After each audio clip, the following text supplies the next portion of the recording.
지난주에 선한 목자를 제가 우리 한국전의 장정호 전투를 위해서 설명을 드렸습니다.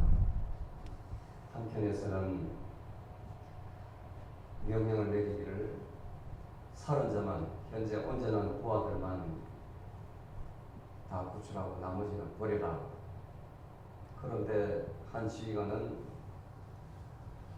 그 명령을 어기면서까지 병사들에게 최전선으로 돌면서 내가 너희들과 함께하리라, 절대로 너희들을 버리지 아니하리라 하면서 병사들과 같이 총을 쏘고 병사들과 같이 자고 먹고 하면서 그들을 구원했다. 이 선한 목자도 마찬가지 우리 주님도 우리를 위해서, 양들을 위해서, 그들을 믿는 사람들을 위해서 자기 목숨을 내어놓으셨다. 이것은 역사적으로 증명이 되었습니다. 우리 예수님께서 그분이 바로 하나님이심에도 불구하고 전국에는 하나님의 구원 계획을 이루기 위해서 십자가에 못 박혀 돌아가셨습니다. 목숨을 내놓으신 겁니다. 그리고 그 지휘관이 자기 부하들만 구하기도 벅찬데 거기에 배속된 보병 일개 연대와 그 다음 지나가면서 그 부상당한 타 부대의 부하들, 그리고 그 피난민들 같이 남한으로 내려오겠다고 따라 내려오는 상급 지휘관은 다 제지하라, 그들을 다 물리치고 우리 병력들이 탈 배도 부족하니 다 버려야 했습니다. 그런데도 끈질기게 설득해서 그 많은 피난민 다 구출을 못했습니다. 20만 명이 부두에 나와 있는데 10만 명 정도밖에 키우지 못했대요. 나머지 반은 다 버렸던 거예요. 배가 없어서. 그런데 여태까지 전쟁 역사상 단시간 내에 그렇게 많은 피난민, 군인을 구출한 작전은 없었답니다. 그건 20만 명을 배에 태워서 부산으로 수송했는데 단 한 명도 죽지 않고 사고가 없었대요. 바로 떠나고 난 지 얼마 안 돼서 반나절 되어서 중국군이 바로 부두를 밀려온 거예요. 조금만 늦었으면 몰살할 뻔했죠.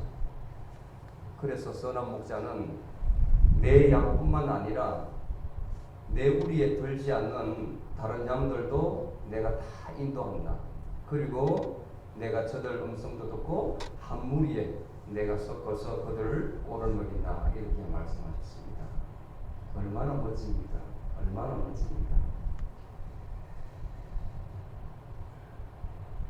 계속 이어서 들어가기 전에 제가 이제 잠깐 말씀을 드렸는데 레오나르드 라루라고 했죠. 라루. 아주 특이한 이름인데 이 사람 스토리를 제가 이제 쭉 읽어봤어요. 그분이 왜 이 마음을 아프게 하냐면 군인이 아니었는데 동원이 돼가지고 상선을 부두에 돼가지고 우리 피난민을 구한 사람이에요. 근데 그 배에 사실은 미군을 지원하기 위해서 무기를 적재를 하고 그 다음에 항공기가 날려면 항공유가 있어야 되는데 굉장히 비쌉니다. 폭발력 있는 기름인데 그 기름을 가득 채운 배우였는데 그 피난민을 보고 자기 스스로 그 무기를 다 버리고 항공유도 다 버리고 그 공간에 피난민을 태운 거예요. 이 레너라루라는 사람이 그 배에 선장 혼자 마음대로 할 수 있는 게 아닙니다. 독단은 필요하지만 항해사들이 반대를 하죠. 그런데도 자기가 상황경을 봐서 그 바닷속에 빠져 죽는 피난민을 보고 뭔가 마음에 계시가 오더라는 거예요. 너는 저 사람들을 구해야 된다. 저 사람을 버리면 되지 않는다. 그래서 1등 항해사에 그 반대를 무릅쓰고 다 버리고 피난민을 태웠다는 거예요. 그것도 적재선을 넘어서 14,000명을 태우고, 그분이 부산항에 또는 거제에 피난민을 다 내려놓고 이제 본국으로 돌아갑니다. 그때가 우리 한국 나이로 25살이에요. 근데 이분이 그때 그 피난민들의 아주 귀한 서로 배를 타려고 그 다음에 생이별하는 모습을 다 봤어요. 남편과 아내가 생이별하고, 그 다음에 부모와 자식이 생이별하고, 그 다음에 그 매달려 가지고 떨어 죽는 장면, 그 모습을 본 거예요. 그래 한국을 잊지 못하는 겁니다. 근데 죽을 때까지 한국이 한 번도 들어오지 않았어요.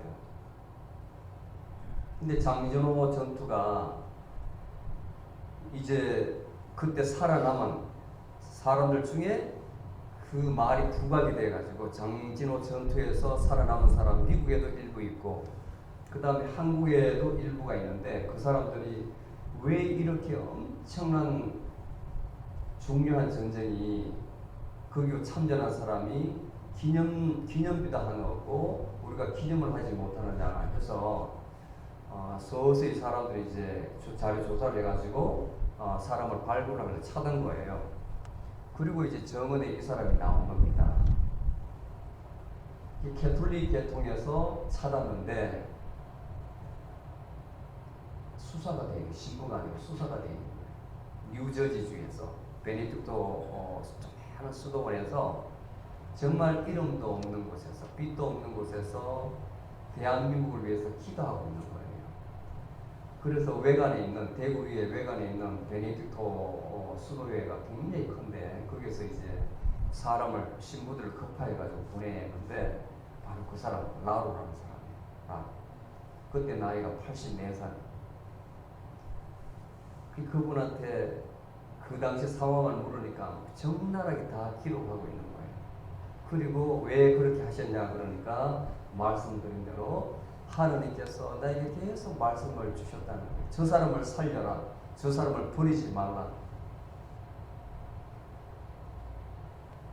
배 헐수선 밑으로 가면 가라앉으면 너무 많이 실어서 가라앉으면 배가 굉장히 위험해요.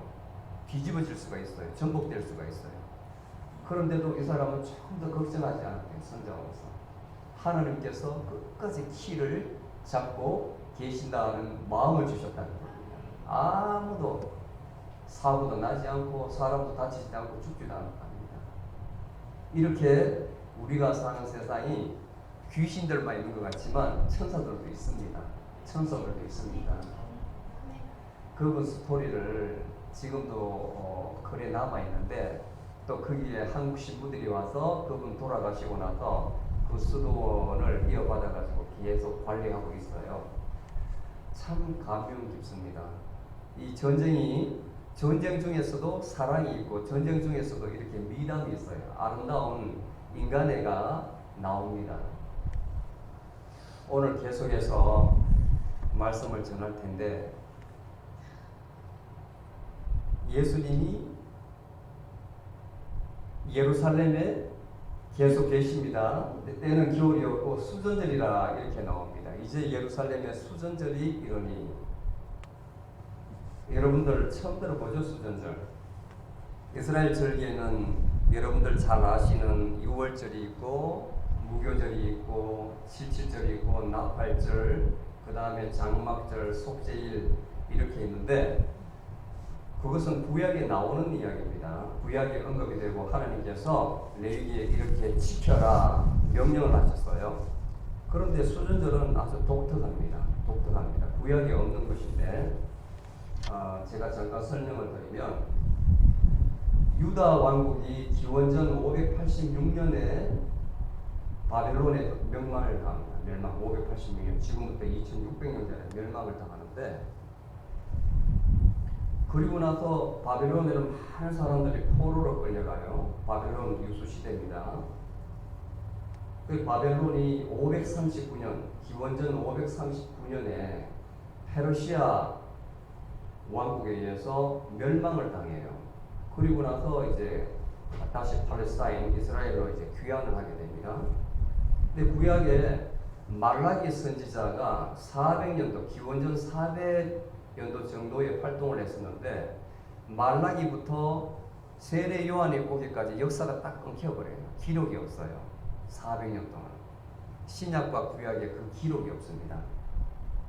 그래서 구약과 신약의 중간기 또는 암흑기라고 불러요. 그런데 사실은 역사가 있습니다. 역사가. 바벨론을 페르시아가 멸망시키고 또 페르시아가 마케도니아의 알렉산더 대왕한테 멸망을 당해요. 그래서 예루살렘 전 지역이 알렉산더 대왕에 의해서 이제 통치를 받게 되는데 33살에 이 유능한 장군이 또는 왕이 죽게 됩니다. 급살나게 됩니다. 그러면서 이 대제국이 네 왕국으로 분할이 되어버려요. 쪼개져 버려요. 근데 군인들이 나라를 분할 통치를 하는데 그리스 마케도니아는 키산도로스라는 왕이 통치를 하고 그 다음에 지금의 터키 지역은 리시마쿠스라는 왕이 통치를 하고 또 지금의 그 리비아, 이라크, 시리아 그 지역은 셀루쿠스라는 왕이 통치를 합니다. 그리고 이집트 지역과 팔레스타인은 프텔롬이라는 왕이 통치를 해요. 이렇게 왕이 그래서 장군이죠. 분할 통치를 하는데 앞에 이야기한 두 왕국은 쉽게 없어지고 프텔로미와 셀루쿠스 왕조가 대결을 벌이게 돼요. 그 시점에. 그런데 두 왕국 사이에 전쟁이 벌어졌는데 이집트의 프텔로미 왕조가 집니다. 셀루쿠스 왕조가 이겨요. 그래서 지금의 팔레스타인, 이스라엘 지역을 통치를 하게 되는데 이 왕이 모든 역사 기록에 보면 굉장히 악한 왕이었어요. 어떻게 악한 왕이냐면 이스라엘 성전을 거기에 있는 모든 금은 보화는 다 탈취하고 금으로 도배를 한 것도 다 빗겨내고 그 다음에 이스라엘이 아까 말씀드린 대로 절기가 있는데 그 절기를 지키려면 금지를 해서 못 지키게 하는 거예요. 그리고 제사의식을 지르려 하면 정결한 동물을 드리는 게 아니라 돼지를 이스라엘 민족이 제일 싫어하고 하나님께서 금지시킨 돼지 피를 갖다가 제단에 뿌려서 제사를 지내라는 거예요. 그리고 할례도 못하게 하고 안식일도 준수 못하게 하고 오로지 자기가 왕이라는 거예요. 자기가 왕이자 신이라는 거예요. 그리고 이스라엘 성전에 제우스 신을 세워가지고 거기에 경배하라는 겁니다. 그 포고령을 내려가지고 이 말을 듣지 않으면 죽이는 거예요. 십자가에 매달아가 죽여버리는 거예요. 얼마나 포악했으면 역사가들이 역사 가운데 가장 악한 왕이었다. 안티오쿠스 4세라고 합니다. 안티오쿠스, 에피파네스 4세. 에피파네스라는 것은 스스로 하나님이 현현했다 해서 에피파네스 이렇게 이름을 지었는데 아주 악한 왕이었어요. 그러니까 이스라엘 백성 중에 좀 어이없음이 있는 사람이 있었는데 이 마따디아라는 이 제사장이 도저히 뭐 분에 차서 못 견디는 거예요. 근데 이 사람한테 아들 5명이 있었는데 그 중에 셋째 아들이 굉장히 용맹했어요. 이 역사에는 그 사람이 간이 없었대요. 겁이 없었다는 거예요. 간이 없었대요. 아주 용맹무쌍했답니다. 이 이름이 유다 마카비. 민병대를 조직해가지고 군대도 없이 민병대를 조직해가지고 셀루쿠스 왕조에게 대적하는 겁니다. 3년간의 전쟁을 해가지고 이겼어요. 셀루쿠스 왕조를 다 예루살렘에서 몰아내고 이스라엘에서 몰아내서 이겼어요. 그리고 성전에 가서 그 더럽혀진 성전을 다시 재건하고 정결의식을 치르고 하느님께 봉헌한 겁니다. 그래서 수전절 한문으로 됐는데 이 숫자가 다시 지을 숫자고 저는 궁전할 때 전자예요. 예, 궁전을 다시 지었다. 그리고 봉헌했다. 영어로는 필스하고 데디케이션 이렇게 이야기를 합니다. 그렇게 수전절이 된 거예요. 지금도 이스라엘에 가면 이 절기를 지키고 있습니다. 구약은 없지만은. 그리고 8일 동안 전 관공서에 불을 켜놔요. 어둠에서 빛을 봤다. 더러움에서 깨끗함을 받다 해서 8일 동안 전 국가적으로 불을 켜놓는 행사가 바로 수전절입니다. 이때에 예수님께서 솔로몬 행각을 쫙 걷고 계시는데 유대인들이 또 떼거지로 몰려와서 시비를 거는 거예요. 시비를. 오늘 두 가지 질문에 대해서 답하는 형식으로 진행을 하겠습니다. 첫 번째는 뭐라고 그러냐면 당신이 언제까지 우리 마음을 의욕해 하려 하나이까? 쉽게 말하면 언제까지 우리를 속태울 건가? 다른 번역에 그렇게 나와요. 언제까지 우리 예간장을 태울 것이요? 이게 뭔 말입니까? 무슨 말입니까? 기존에 유대인들이 지켜온 질서를 예수님이 오셔서 다 바꾸시니까 대적하는 것처럼 보이는 거예요. 대적하는 것처럼. 안식일 지키는 것을 목숨보다 더 중요하게 생각하는데 안식일 날 38년 된 병자를 고치고 그리고 하나님이 일하시니 나도 일한다니까 자기가 예수님이 마치 하나님과 동일하게 간주를 하니까 유대인들은 신성모독이라 하는 거예요. 오늘 본문에도 신성모독이라는 말이 나왔지만 당신을 하나님 반열에 올리고 그 다음에 계속 말씀하시는 게 내가 하는 이 일들이 내가 하는 것이 아니고 내 스스로 하는 것이 아니고 나를 보내신 하나님 그분의 뜻을 구현하기 위해서 하는 것이다. 이렇게 이야기하니까 이 유대인들이 너무 혼돈이 되는 거예요. 믿으려니까 이게 말이 되지 않고 안 믿으려니까 하는 일마다 기적이 일어나고 오병이어 떡 5덩어리와 고기 2마리로 5,000명을 먹이시고 물이 더 그르시고 그 다음에 소경된 자를 누뜨게 하시고 이걸 보니까 예사로운 사람은 아니라는 건 압니다. 그런데 자기가 유대인들이 생각하는 메시아는 아니라고 생각하는 거예요. 분명히 이 메시아는 베들레헴에서 예루살렘 그 밑에 있는 베들레헴에서 태어나야 되는데 이 사람은 나사렛에 있다면 나사렛 예수란 말입니다. 그러니까 그 시골뜨기에서 무슨 귀한 것이 나오겠느냐. 마치 예수님 제자 중에 나다나엘이 그렇게 이야기했지 않습니까? 빌립이 전도하니까 거기에서 무슨 귀한 사람이 나오겠느냐. 좋은 것이 나오겠느냐. 그런 식이었어요.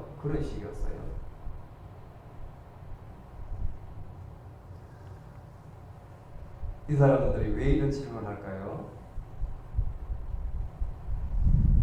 믿음이 없기 때문에, 믿지 않기 때문에. 일단은 선입관이 생겨가지고 이분이 어떤 말을 해도 어떤 행위를 해도 믿음이 들어오지 않습니다. 인정하지 않으려는 거예요. 맞는데 맞지 않다고 자꾸 본인들이 거부하는 거예요. 이 사람들은 이미 심판을 받은 겁니다. 심판을. 요한복음 3장 18절에 보면 저를 믿는 자는 예수님을 믿는 자는 심판을 받지 아니하나 저를 믿지 아니하는 자는 이미 그 마음속에 심판을 받았다. 그 심판이 뭐냐면 정죄. 그 마음에 어둠을 주는 거예요. 어둠. 미혹함을 주는 거예요. 애태우는 거예요. 믿고 싶어도 믿는 마음을 주시지 않는 거예요. 그게 심판이에요. 심판. 어떤 분들은 예수님이 좋아요. 자연적으로 그렇게 되는 사람이 있고 또 집회에 가서 막 은혜 받는 사람이 있는데 어떤 사람은 눈물떡 뜨고 아무리 해도 이성적으로 보니까 안 되는 거예요. 은혜가 들어오지 않는 거예요. 하나님께서 그 마음을 다 가리고 있는 겁니다. 말씀 그대로 하자면 이미 정죄함을 받았는데 그 정죄함은 그 마음을 미혹해 하는 거예요. 마음을 어둡게 하는 거예요. 지금 유대인들이 그렇습니다. 분명히 맞는 것 같은데 그 마음을 미혹해 있기 때문에 눈으로 봐도 보지 못하고 귀로 들어도 듣지 못하고 그 마음으로 깨닫고 하고자 깨닫지 못하는 거예요. 마음으로도 깨닫지 못하는 거예요. 그 다음에 두 번째는 예수님의 양이 아니기 때문에 다른 말로 하면 선택되지 않았기 때문에 굉장히 중요한 말입니다. 26절에 보면 너희가 내 양이 아니므로 믿지 아니하는도다. 선택을 받지 못했다. 굉장히 중요합니다. 이 구원이 있어서 하나님께서 우리가 이미 모태에 들기 전에 우리를 알았다고 했어요. 우리가 어머니 복중에 있기 전에 벌써 우리를 알았다는 거예요. 선택했다는 겁니다. 여러분들이 이 땅에 온 것이 그냥 온 게 아닙니다. 여러분들한테 정말 하나님께서 그 마음을 주신 것을 한번 체험해 보라고 주신 기간이에요. 그리고 여러분들 죽으면 이 육체는 흙으로 돌아가는데 모든 종교에서 다 공동적으로 인정을 하고 그 다음에 물리학계 특히 양자역학 전공하는 사람들이 다 인정을 해요. 사람들이 죽으면 입자가 되느냐 파장이 되느냐 하는 관심을 가지고 있는데 종합해서 사람들은 죽으면 흙으로 돌아갑니다. 흙은 입자입니다. 먼지로 돌아갑니다. 그런데 이 영혼은 살아있다고요. 이 영혼은 살아있다고요.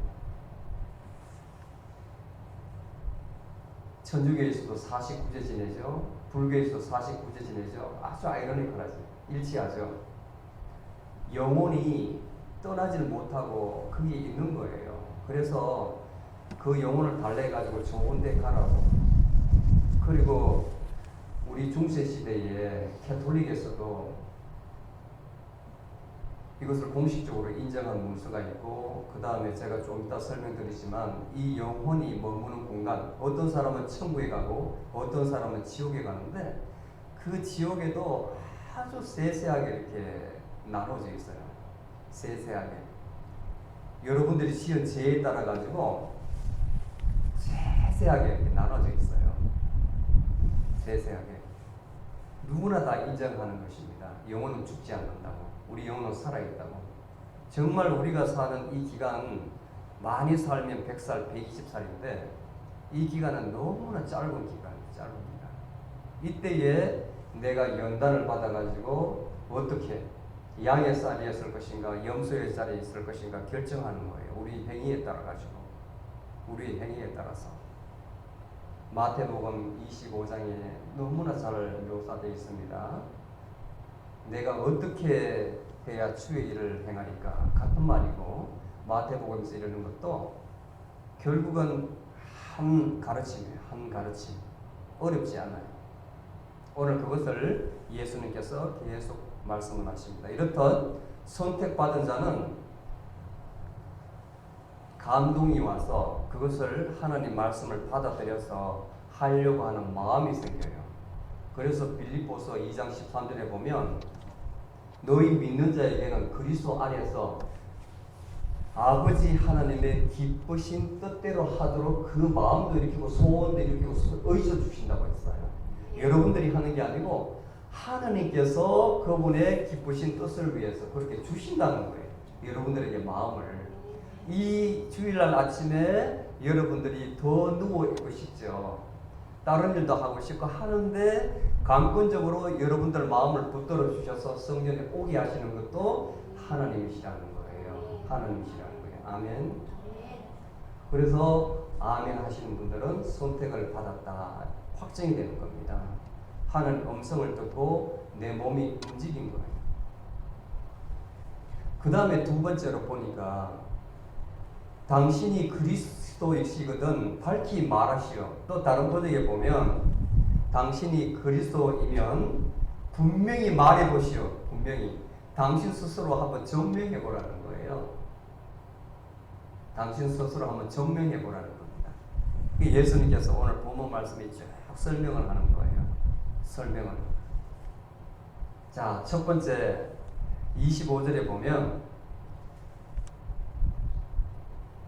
내가 내 아버지의 이름으로 행하는 일들이 나를 증거한다. 내가 일을 행하는데 어떻게 한다고요? 내 아버지의 이름으로. 내가 하는 것이 아니고 이게 바로 내가 메시아 그리스도라는 것을 증명한다는 거예요. 자, 요한복음 처음부터 한번 보세요. 2장에 보면 혼인잔치 이야기 나오지 않습니까? 예수님께서 이 땅에 오셔서 가장 첫 번째 보인 기적이 바로 가나안 혼인잔치입니다. 제가 이것을 왜 자꾸 기억 안 나면 잊어버리잖아요. 제가 죽을 때까지 잃어버리지 않을 거예요. 이 신약 그러니까 신약 1, 2로 나눠주는데 세미나에서 시험을 치는데 제가 이걸 틀렸어요. 그래서 안 잊어버리는 거예요. 시험 문제가 그 닥터 위크라고 우리 민정 사모님 잘 들어주세요. 그 시험 문제 나올 거예요. 예수님 오셔서 첫 번째 보인 기적은 무엇이냐 이렇게 했는데 복음서를 다 읽으니까 예수님께서 하신 게 너무 많아가지고 첫 번째가 뭔지 기억이 안 나는 거예요. 너무 많아서 이게 오병이어인지 무리를 걸으신 것인지 안 그러면 마귀하고 싸운 것이 이게 뭔지 기억이 안 나요. 그 문제를 틀렸어요. 그래서 이거라는 거예요. 이거라는 거예요. 그 호린잔치에 가서 물을 포도주로 바꾼 그 기적이 첫 번째. 제가 생각하기에는 동의가 안 가는 거예요. 왜냐하면 마가복음이 먼저 써있고 그 다음에 마태복음, 누가복음, 요한복음 나중에 써있는데 시간차로 보더라도 그렇고. 그래서 제가 하여튼 교수님을 찾아가서 한참 아귀를 벌리고 그랬던 기억이 나서 이것은 잊어버리지 않아요. 첫 번째 기적이 가나안 혼인잔치에 가서 물을 포도주로 바꾼 사건이에요. 예수님이 하셨잖아요. 자, 두 번째는 기적 뭡니까? 똑같은 장소에서 왕의 신하의 아주 고위급 신하의 아들이 가버나움에서 열병을 앓고 있었습니다. 그런데 예수님께서 청을 하니까 가시지 않고 말씀으로도 고쳤어요. 그래서 거기서 하인들이 와가지고 아들이 나왔다고 이 고위 관료한테 보고하러 왔는데 언제 나왔냐니까 바로 예수님께서 말씀한 그 시점에 동일하게 딱 나온 거예요. 구원을 받은 거예요. 그리고 5장에 보면 38년 된 절름발이를 예수님께서 말씀으로 고치시잖아요. 그 다음에 오병이어의 기적, 그 다음에 9장에 눈먼 소경을 눈뜨게 하는 기적. 이것이 바로 아버지의 이름으로 행하는 일들이다. 이것이 내가 하나님의 아들이라는 것을 증거한다. 이렇게 이야기하는 거예요. 그런데 내가 아무리 이야기해도 너희들은 믿지 않는다는 거죠. 보고도 너희들이 저 많은 군중들 사이에 끼겨서 또는 따라와서 보는데도 너희들은 믿지 않는다. 그리고 소경이 변정하잖아요. 소경이 9장에 소경이 변정을 합니다. 유대 지도자들이 그 눈뜬 것 맞느냐 계속 질문하니까 오히려 이 소경이 교육을 시켜요. 만약 이 사람이, 그러니까 예수님이 이야기합니다. 하나님께로서 오지 아니하였으면 아무 일도 할 수 없으리이다. 그러니까 하나님으로부터 왔다는 거예요. 하나님 아들이라는 거예요. 그러니까 유대 지도자들이 화가 나가지고 네가 이 죄 많은 네가 우리를 지금 가르치려고 드느냐 하면서 혼쭐을 내서 쫓아보내는 그 대목이 나옵니다. 그리고 38절에 보십시오. 내가 행하거든 나를 믿지 아니할지라도 그 일을 믿어라. 내가 하는 그 일을 믿어라. 동일한 말이에요. 동일한. 나를 인간된 내 모습이 그렇게 초라하고 너희들이 생각하는 그 장엄한 메시아가 아니거든. 내가 일을 하는 그 결과를 보고 나를 믿으라는 거예요. 내 겉모습만 보지 말고 내 능력을 보라는 거예요. 내 지혜를 보라는 거예요. 아멘. 그 다음에 두 번째 메시아라는 것을 어떻게 증명하냐면 너희들은 내 음성을 듣는다. 내 양은 내 음성을 듣는다. 내 양들은 나는 저희를 알고 저희는 또한 나를 안다. 또 마찬가지 선택이에요. 선택이에요. 내가 그들을 지었기 때문에 창세전에 이미 그들을 지었기 때문에 내 백성들은 나를 안다는 거예요. 그 마음에 어둠이 없고 나를 시인한다는 거예요. 그 입술로 시인한다는 겁니다. 고백한다는 겁니다. 마음으로 믿는다는 겁니다. 그러니까 듣는다는 거예요.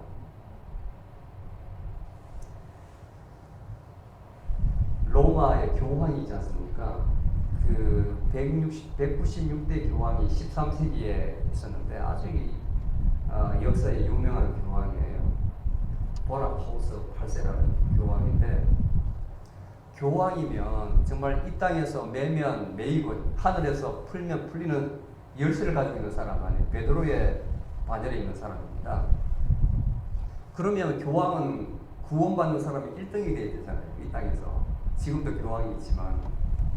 그런데 이 사람이 살아있을 때에 참 비참하게 죽었어요. 욕심이 굉장히 많은 사람이고, 귀족에 태어나서 재산도 많고, 처음에는 외교관으로 있다가 이제 바티칸의 외교관으로 있다가 교황으로 피신이 됐는데, 돈 문제 때문에 프랑스하고 싸운 거예요. 프랑스 당시 왕이 필립 4세였는데, 가장 각 국가에, 기독교 것에 힘들게 하는 것은 뭐냐면 교황청에서 종교세를 내라는 거예요. 종교세. 그 다음에 성직자를 임명하면 성직자의 1년치 봉급을 다 내놔라는 거예요. 교황청에서. 그 교황청은 재산이 엄청 많은 겁니다. 모든 왕들도 파멸해버리면 이 사탄 귀신에 대해 백성이 따르지 않으므로 교황 권위가 아주 하늘에 달했어요. 왕들도 교황 밑에 있었어요.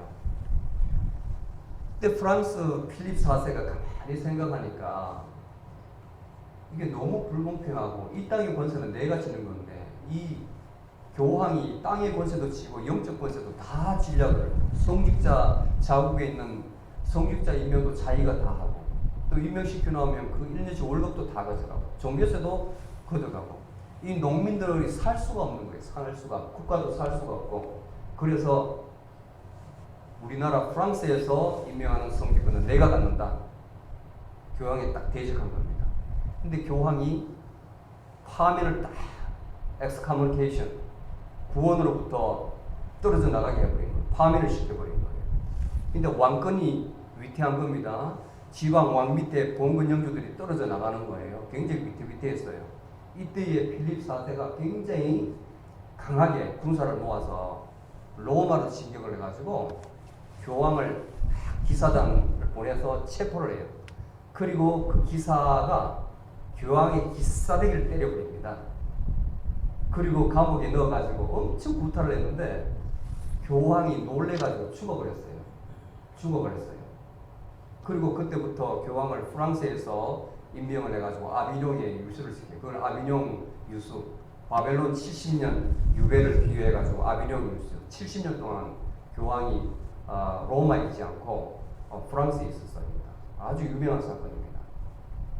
이 사람이, 교황이 어디에 있냐면 지옥에 있는 거예요. 지옥에. 제가 말씀드리는 것은 선택된 사람이 아니라 지옥에 있는 거예요.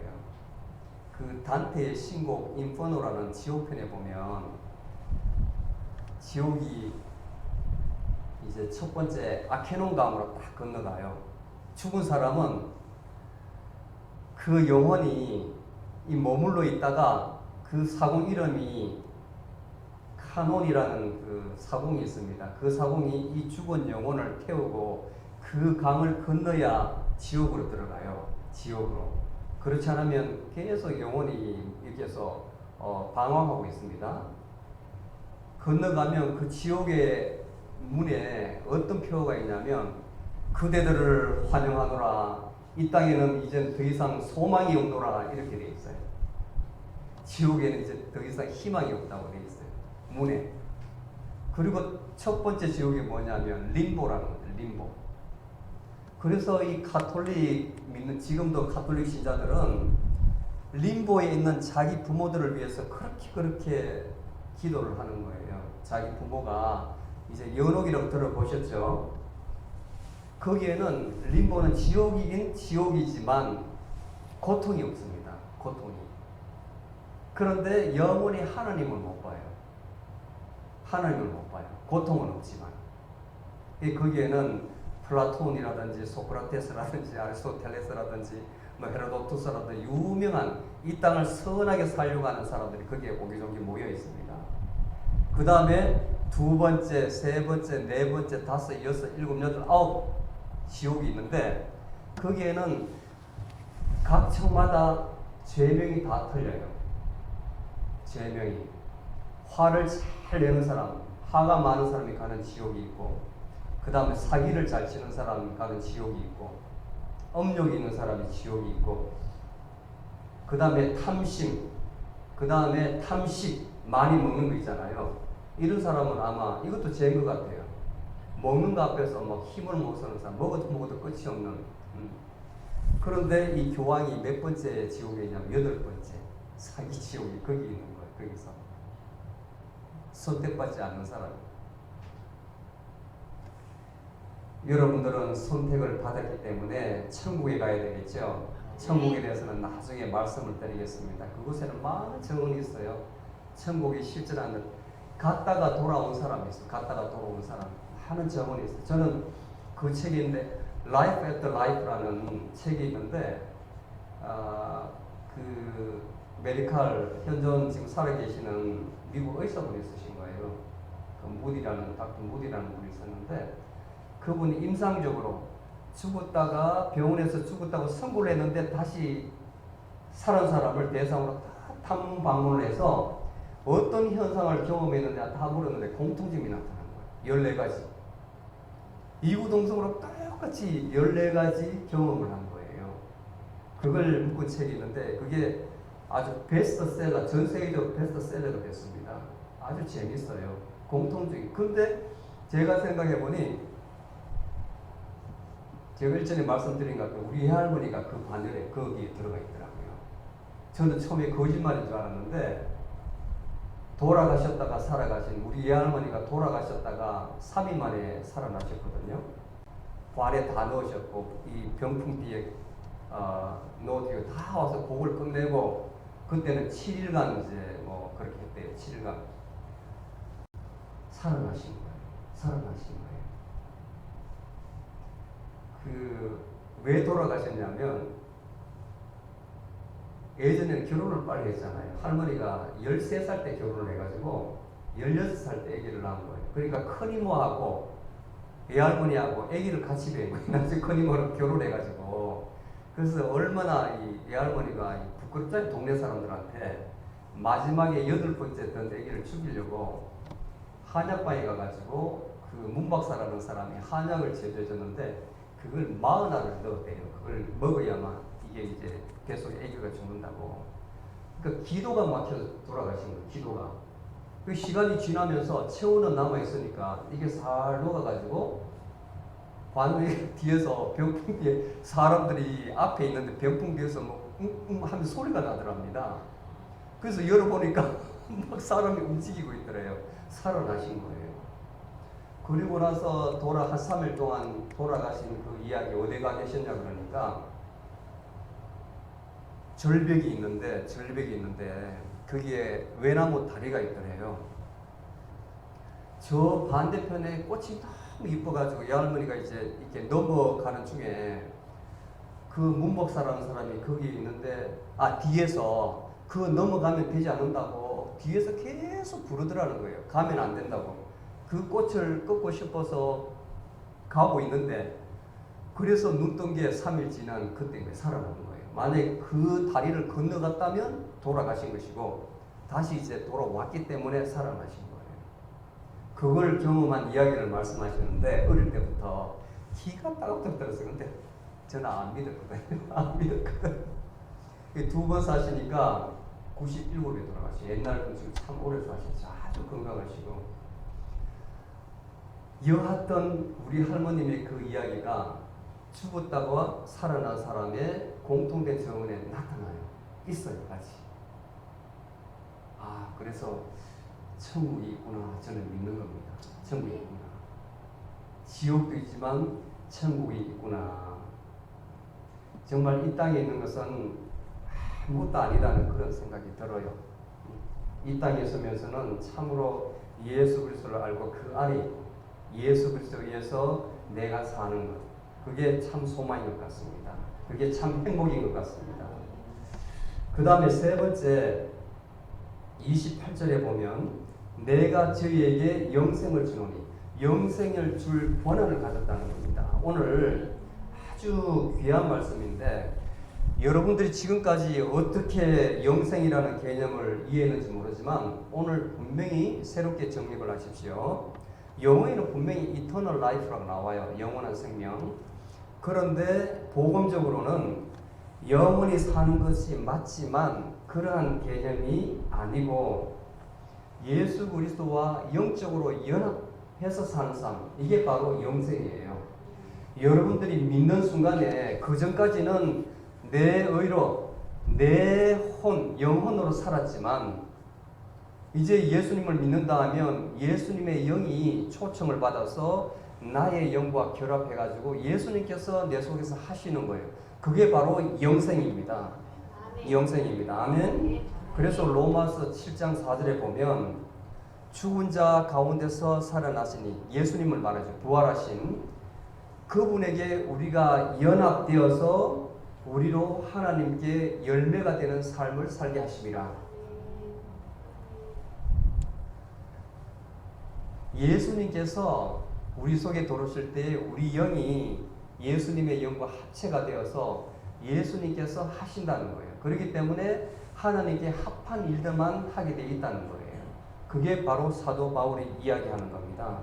그리고 요한복음 3장 15절에 보면 저희를 믿는 자마다 멸망치 않고 오히려 영생을 얻게 하려 하심이라. 믿는 자에게 멸망치 아니하고, 세상에서 멸망치 아니하고 영생을 받게 하려 하심이라.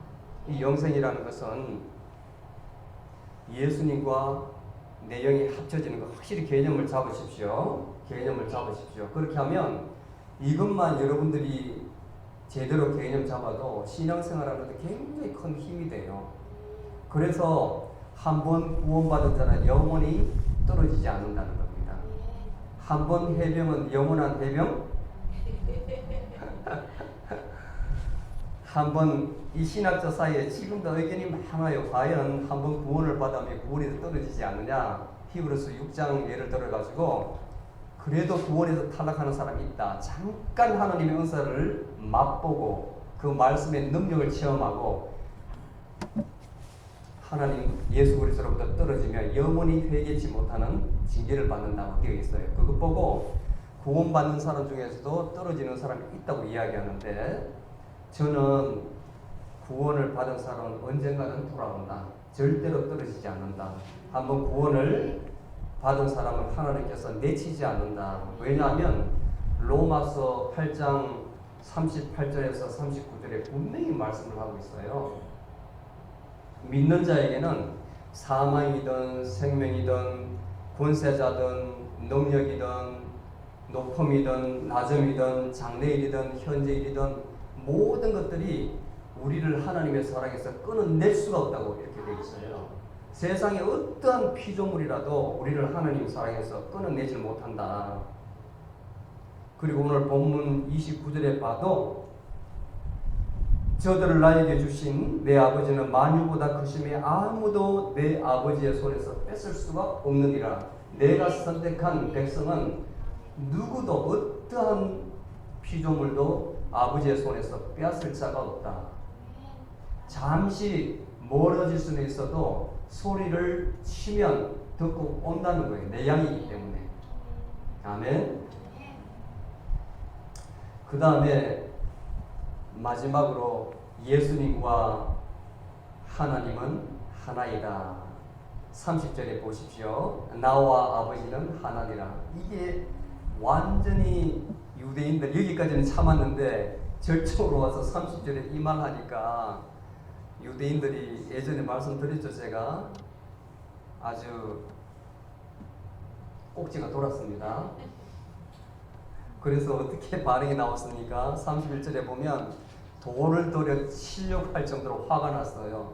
화가 잔뜩 났어요. 이거 완전히 신성모독이에요. 유대인들은 오로지 홀로 한 분이신 하나님이신데 바로 눈앞에 있는 이 자가 나와 아버지는 하나다 하니 열받을 만도 하죠. 화가 날 만도 하죠.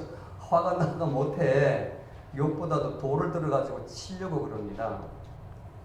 그래서 예수님께서 내가 너희들한테 선한 이야기를 하고 선한 행동을 하는데 이를 많이 보여줬는데 왜 나를 돌로 치려 하느냐.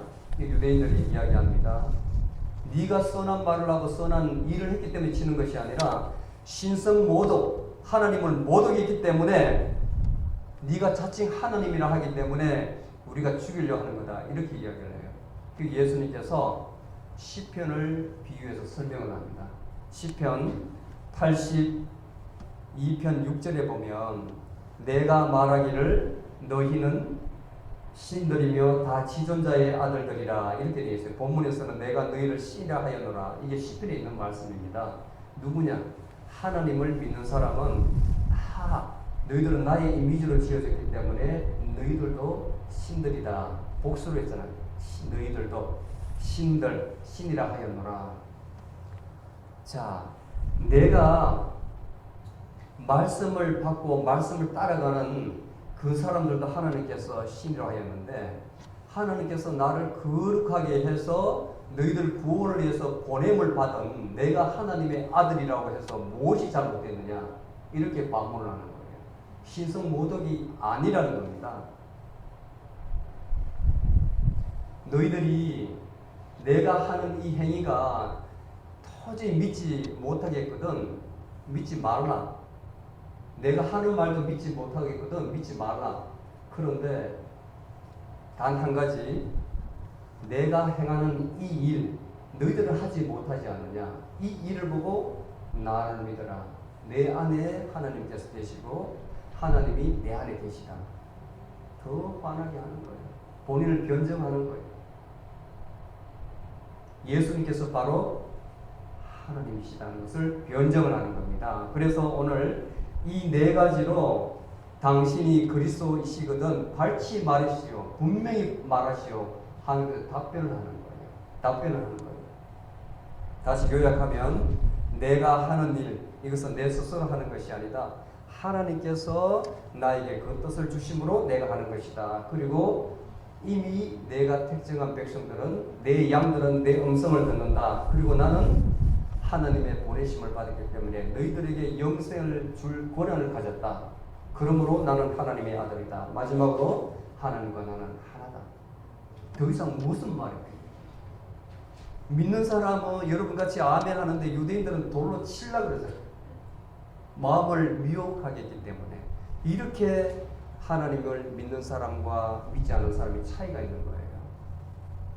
오늘 이 본문 말씀을 우리 삶에 어떻게 적용할까요? 아직까지도 여러분들 주변에는 하나님 이야기하면 다음에 이야기하자.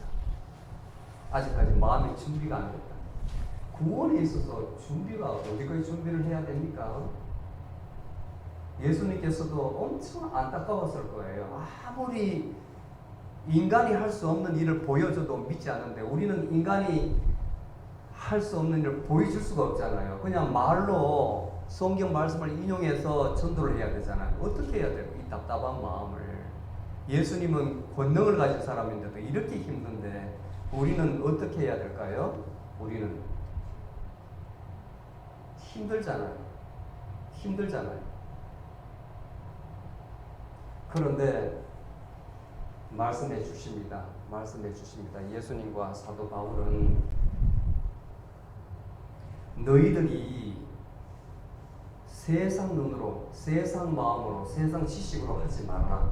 너희들은 이미 믿음으로 예수님과 연합되었기 때문에 예수님의 지혜와 능력이 너 안에 있다는 거예요. 그래서 삶 속에서 열매를 맺으라는 겁니다. 여러분들부터 삶 속에서 갈라디아서 5장 22절에 보면 성령의 열매는 뭐라고 그랬습니까? 사랑과 희락과 화평과 온유함과 오래 참음과 절제와 등등등 있죠. 이것이 너희 삶 속에서 나와야 된다는 겁니다. 다른 사람을 전도하기 전에 너희들부터 하나님의 자녀로 세워져라. 성령의 열매를 맺어라. 너희들이 하지 말고 너희 가운데 계시는 하나님이 너희 몸을 통해서 하게 하라. 그래서 열매 맺는 삶을 살아라. 결국은 이 하나는 우리에게 사랑하라는 거예요. 내 이웃을 사랑하라는 거예요. 고린도전서 13장 말씀은 사랑장이라 합니다. 그게 1장 2절에 보면 13장 1절에서 2절에 보면 너희들이 아무리 방언을 하고 천사의 말을 할지라도 사랑이 없으면 소리 올리는 풀이고 아주 우리는 꽹거리밖에 안 된다. 그리고 너희들이 방언을 하고 예언하는 은사가 있고 모든 천국의 비밀을 아는 지식도 있고 그 다음에 산을 옮길 만한 믿음이 있을지라도 사랑이 없다면 아무것도 아니다. nothing이야, nothing. 그리고 아무리 너희들이 몸을 불사르고 교회에 충성하고 헌신을 해도 사랑이 없다면 무익하다고 이야기했습니다. 사랑이에요, 사랑. 딱 우리 그리스도의 가르침은 하나. 어렵지도 않아요. 사랑하는 것, 사랑하는 것. 나를 사랑하는 것이 아니고 내 이웃을 사랑하는 것.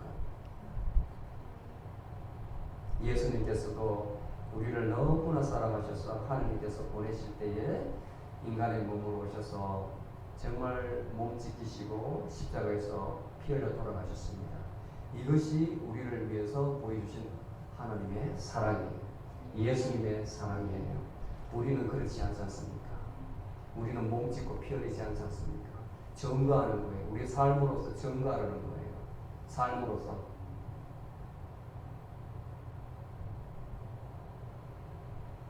이번 한 주간도 이 말씀 어렵지 않습니다. 다시 한번 리마인드해서 예수님께서 말씀하실 때에 여러분들이 하나님의 자녀로서 분명히 정의를 밝히시오, 드러내시오, 나타내시오 할 때 여러분들은 이렇게 하겠습니다.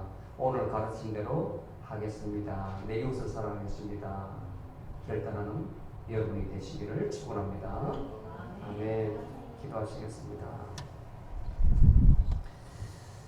주님, 유대인들이 집요하게 우리 주님을 괴롭혔습니다. 아무리 많은 기적을 보이고 아무리 선한 말을 하여도 그들은 믿지 않았습니다. 오늘날 우리 주변에도 믿지 않은 많은 불신자들이 있습니다. 저희들이 아무리 복음의 말씀을 전가하여도 믿지는 않습니다. 주님, 저희들에게 능력과 지혜를 주시옵소서. 저희부터 우리 예수 그리스도의 영이 저희 마음속에 임재하신다는 걸 믿고 저희들이 하지 않고 오로지 하나님의 기쁘신 뜻대로 예수 그리스도께서 저희들 마음을 통해서 저희 몸을 통해서 하시옵소서. 그들에게 우리의 삶의 열매를 통해서 그들이 참으로 감동 감화 받아서 예수 그리스도를 영접하는 모습을 보일 수 있도록 저희부터 세워 주시옵소서. 예수 그리스도 이름으로 기도드리옵나이다. 아멘.